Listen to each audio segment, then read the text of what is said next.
Hyderabad central university భూముల వ్యవహారంలో నిన్న మొన్నటి వరకు గ్రౌండ్ మీద యుద్ధం జరిగింది. పోలీసులు వర్సెస్ విద్యార్థులు, లేదంటే పోలీసులు వర్సెస్ ఉద్యమకారులు, పోలీసులు వర్సెస్ పర్యావరణవేత్తలు, వీళ్ళ మధ్యలో ఒక యుద్ధం జరిగింది. అది లాఠీ చార్జ్ దాకా కూడా దారితీసింది. తద్వారా ఇష్యూ పెద్దగా అయిపోయింది. సుప్రీంకోర్టు ఎంటర్ అయిపోయింది, స్టే విధించింది. ఈ అంశం ఇక్కడితో ముగిసిపోయింది అనుకుంటే, ఇప్పుడు ఈ అంశాన్ని సోషల్ మీడియాలో చర్చకు పెట్టుకొని కొట్లాడుతూ ఉన్నాయి బీఆర్ఎస్ కాంగ్రెస్ పార్టీ పక్షాలు. సో ఇక్కడ బీఆర్ఎస్ పార్టీ ఫేక్ వీడియోలను సృష్టించిందని చెప్పి నిన్న అధికారులతోని మాట్లాడినటువంటి ముఖ్యమంత్రి రేవంత్ రెడ్డి వాటిని కఠినంగా చర్యలు తీసుకోవాలి, ఆర్టిఫిషియల్ ఇంటెలిజెన్స్ను ఉపయోగించి లేని కూతలు తీసుకొచ్చి అందులో వీడియోకి యాడ్ చేసి ప్రజల సానుభూతిని రెచ్చగొట్టేటువంటి ప్రయత్నం చేస్తూ ఉన్నారనేది ముఖ్యమంత్రి అలాగే అధికార పక్షం విమర్శ. అయితే ఫేక్ వీడియోలు చేసింది మేము కాదు మీరు అని BRS party same time social మీడియాలో మళ్ళా అటాకింగ్కి దిగింది. అసలు ఏం జరుగుతూ ఉంది సోషల్ మీడియాలో ఈ హెచ్సియు భూములకు సంబంధించినటువంటి అంశంలో? సో బీఆర్ఎస్ పార్టీ సోషల్ మీడియాలో తన పరిస్థితి, తన ఆవేదన చూస్తూ ఉంటే అసలు ఏది మన జైన్లో ఎవరో గాలిలో క్రిములు లాంటివి ఉంటే అవి ముక్కులకు పోతే అవి చచ్చిపోతాయి అని బట్టలు కట్టుకొని పోతారు చూడు, నడిస్తే కింద చీమలు చచ్చిపోతాయని, ముక్కులకు క్రిములు పోయి చచ్చిపోతాయి, దిగితే చేపలు చచ్చిపోతాయని అట్లా జాగ్రత్తగా ఉండేటువంటి వాళ్ళు ఉంటారు కదా, వాళ్ళని మించిన సాధువు లెక్క కనిపిస్తూ ఉన్నారు ఇప్పుడు ఇక్కడ ఈ వ్యవహారం చూస్తూ ఉంటే. అసలు ఒక చెట్టు ఇట్లా నరికి కింద పడతా ఉంటే ఇలా గుండెలు అవసిపోతున్నట్టుగా చేస్తూ ఉన్నారు. సో వాస్తవానికి మనం గమనించాల్సినటువంటి కొన్ని అంశాలు ఉన్నాయి. బీఆర్ఎస్ పార్టీకి నిజంగా ప్రకృతి మీద, ఆ సెంట్రల్ యూనివర్సిటీలో ఉన్నటువంటి 400 ఎకరాల ప్రకృతిని కాపాడడం మీద ప్రేమ ఉందా, లేకపోతే ఆ భూములను కాపాడుకొని భవిష్యత్తులో ఖతం చేసే కార్యక్రమంలో ఉందా? ఎస్, నిజంగా ప్రకృతి మీదనే ప్రేమ ఉంది బీఆర్ఎస్ పార్టీకి. చెట్లను నరికివేయడం కానీ, ఇట్లా పశుపక్షాదులు ఏవైతే జంతువులు ఉన్నాయో దాన్ని వాటిని ఇబ్బంది పెట్టడం కానీ ఇవన్నీ జరగకూడదు అని చెప్పి ఇంకా వాళ్ళకు ఏ పాపం తెలియని పుణ్యమూర్తులు లెక్క మాట్లాడుతూ ఉన్నారు. సో బీఆర్ఎస్ పార్టీకి నిజంగా ప్రకృతి మీద ప్రేమ ఉంటే తెలంగాణ రాష్ట్రంలో వీళ్ళు నరికిన చెట్లు ఎన్ని తెలుసా? బీఆర్ఎస్ పార్టీ అధికారంలో ఉన్నటువంటి కాలంలో నరికిన చెట్లు 12,12,000 చెట్లను నరికారు అధికారికంగా పర్మిషన్ తీసుకొని. ఇక పర్మిషన్ లేకుండా నరికినే అనేకం, అది వేరు. ఇది ఈ భారతదేశంలోనే అత్యధిక చెట్లు నరికిన రాష్ట్రంగా తెలంగాణ రాష్ట్రం రికార్డు సృష్టించింది కె చంద్రశేఖరరావు గారు ముఖ్యమంత్రిగా ఉన్నటువంటి సమయంలో. అధికారిక రికార్డులు అవి. ఎట్లా చెప్తున్నాం మళ్ళీ ఇవి అని అంటే దానికి సంబంధించినటువంటి రికార్డులు కూడా మనం ఒక ఆధారాలతో సహా చూసుకుందాం.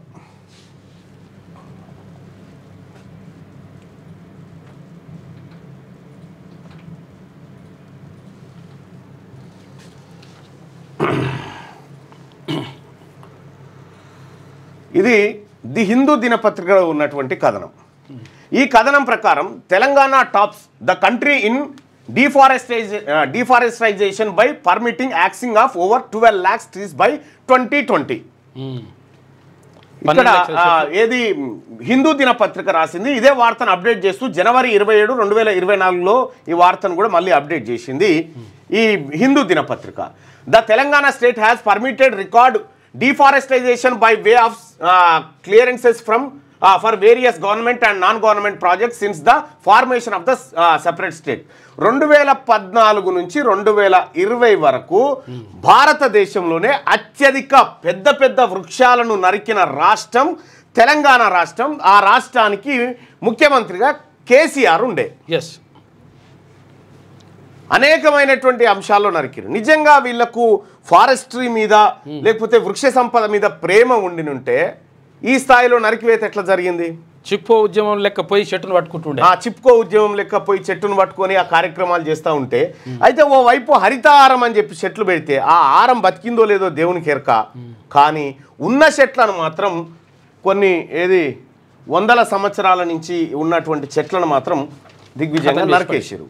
ఇక్కడ మనం గమనించాల్సినటువంటి అంశం ఏంటంటే బీఆర్ఎస్ పార్టీకి ఈ పర్యావరణం అనేటువంటి అంశం మీద ఏమాత్రం చిత్తశుద్ధి లేదు, వాళ్ళ ఇంటెన్షన్ ఇంకో ఎజెండా కావచ్చు అనేది దీన్ని బట్టి మనకు అర్థమవుతా ఉంది. ఒకవేళ నిజంగా అదే ఉంటే ఇగో ఇంత పెద్ద మొద్దులు పెద్దవి. సో ఆ రోజు కేసీఆర్ గారి ప్రభుత్వంలో ఈ చెట్ల కటింగ్ జరుగుతూ ఉన్నప్పుడు, ఈ లక్షలాది చెట్లను పెద్ద పెద్ద భారీ వృక్షాలను నరికివేస్తున్నప్పుడు ఈ పర్యావరణవేత్తలు కానీ, ఈ బీఆర్ఎస్ పార్టీలో ఇప్పుడు సోషల్ మీడియాలో ఉన్నటువంటి వాళ్ళు కానీ వీళ్ళంతా ఎటుపోయినారు? సో ఇటువంటి అనేకమైనటువంటి ఒకటి కాదు 15,000 హెక్టార్లలో దాదాపుగా, ఇదేమో 400 ఎకరాలే, ఇది మొత్తం చదవాలంటే. ఇంకొకటి ఏమంటారు అంటే వీళ్ళు ప్రభుత్వ భూములు కాపాడాలి, భవిష్యత్తు కోసం కాపాడాలంటే 1000 ఎకరాలు మీరే కథం చేసిరు కదా వీళ్ళే. అయితే బీఆర్ఎస్ పార్టీ తన ఇంటెన్షన్ ఇక్కడ క్లియర్గా అర్థమైన కాడికి ఏంటంటే వాళ్ళ ఇంటెన్షన్ ఇది కాదు. వాళ్ళ ఇంటెన్షన్ ఆ 400 ఎకరాల భూముల వెనకాల, ఒకవేళ ఆ 400 ఎకరాల భూములు కనుక కేసీఆర్ హయాంలోనే కోర్టులు క్లియరెన్స్ ఇస్తే అప్పుడే మింగుదురు మంచిగా. అప్పుడు పశుపక్షాదులు లేవు, జింకలు లేవు, నెమలు లేవు, అరుపులు లేవు, ఏమీ లేకపోతుండే. కోకాపేట, తెల్లాపూర్, తర్వాత ఇక్కడ బగాయత్, అక్కడే కాదు ఇదే కేసీఆర్ గారు ఇదే ఉస్మానియా యూనివర్సిటీ భూములలో పేదలకు డబుల్ బెడ్రూమ్ ఇల్లు కట్టిస్తారో ప్రకటన చేసిండు. చూసుకో. సో ఉస్మానియా యూనివర్సిటీలో నెమళ్ళు లేవా? నెమళ్ళు మస్తుగా ఉన్నాయి, కావాల్సిన నెమలు ఉన్నాయి, కావాల్సిన నెమళ్ళు, కుందేళ్ళు అన్నీ ఉన్నాయి. సో అప్పుడు ఈ చర్చ లేదు. అనేకమైనటువంటి ఏది తెల్లాపూరు అటు సైడ్ చూసుకుంటే అనేకమైనటువంటి వృక్షాలను నరికివేసి వెంచర్లు కొట్టి అమ్మి గుట్టలు సాగు చేసినటువంటి బీఆర్ఎస్ పార్టీ ఇవాళ హెచ్సియు భూముల విషయంలో పర్యావరణము లంగ్స్ అని చెప్పి రాస్తా ఉన్నారు. అందులో హైదరాబాద్కు లంగ్స్ని ఖతం చేస్తా ఉన్నారని చెప్పి కేటీ రామారావు గారు ట్వీట్లు చేస్తా ఉంటారు.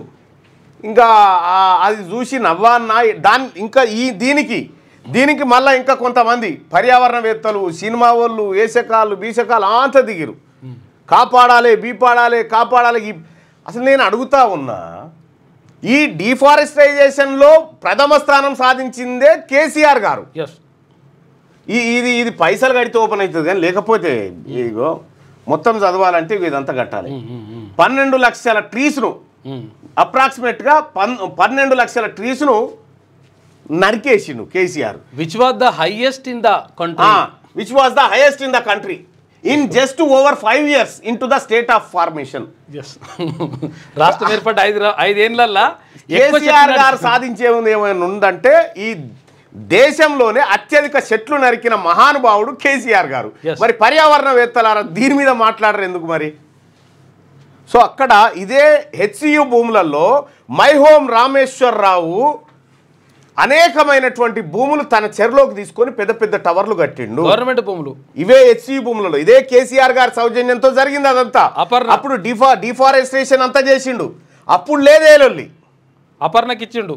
అప్పుడు ఏ లొల్లి లేదు, ఇప్పుడు శురువైంది. ఇది కృత్రిమంగా బీఆర్ఎస్ పార్టీ కొంత అలజడిని సృష్టించడానికి ప్రయత్నం చేసి ప్రభుత్వం బదనాం చేసే కార్యక్రమం అయితే చేసింది.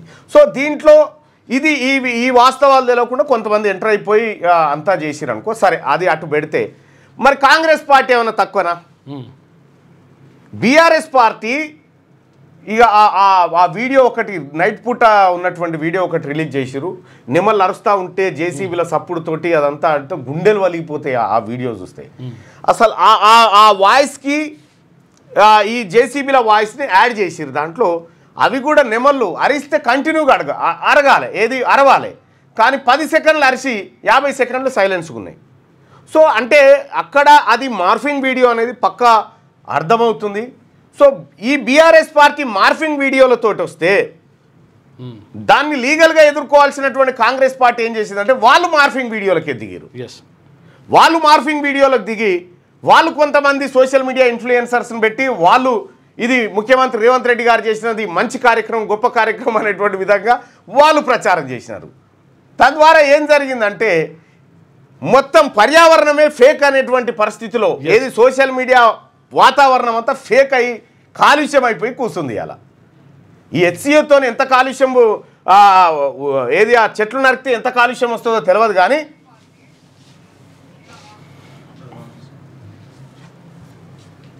ఇగో ఇగో ఇదే వీడియో కొద్దిసేపు పరిచినగా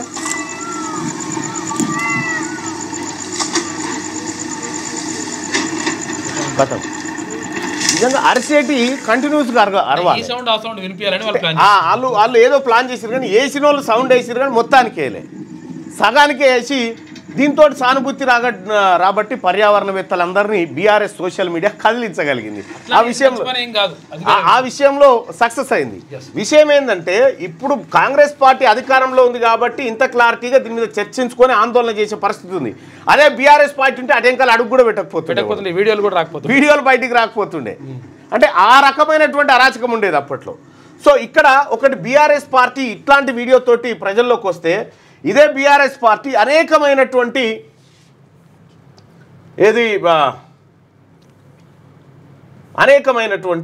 తప్పుడు వీడియోలని ప్రజల్లోకి తీసుకుపోయింది.